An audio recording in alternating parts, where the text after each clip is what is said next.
Herkese merhabalar. Bugün Canvax'tayız. Yerli üretim pastalarımızı denemek için Canvax'a geldik. Yanımda Canvax ekibi var.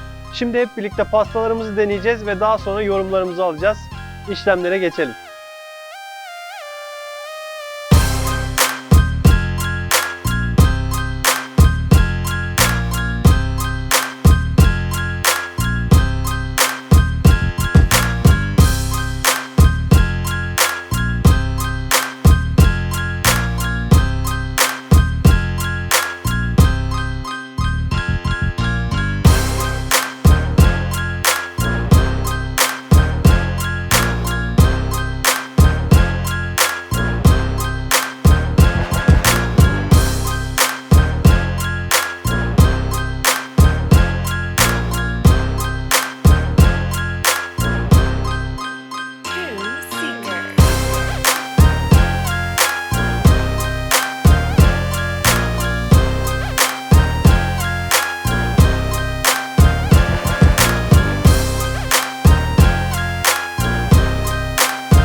Merhaba arkadaşlar, Quickwax'ın yeni çıkartmış olduğu pastayı 3008-2012 model aracımızda denedik.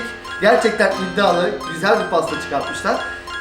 Biz pastayı bu kadar iyi beklemiyorduk. Açık söylemek gerekirse biz pastayı bu kadar iyi beklemiyorduk. Sonuçta nasıl iyi beklemiyorduk? Pasta yeni bir çıkmış pasta. Yani daha çalışma yapılması gerektiğini düşündüm kendi açımdan. Ama pastayı görünce gerçekten pasta fiyatına göre iddialı bir pasta. Aynı zamanda pastayı iki makinede kullandık, orbitalde kullandık, ruperide kullandık. Yani makinede de kontrollerimizi yaptık. Gayet güzel ve başarılı. Yani hedefimiz Allah'ın izniyle Quickwax'ı çok seviyoruz. Ailece seviyoruz Quickwax'ı. Allah bahtını ve yolunu açık etsin diyoruz. Teşekkür ediyoruz.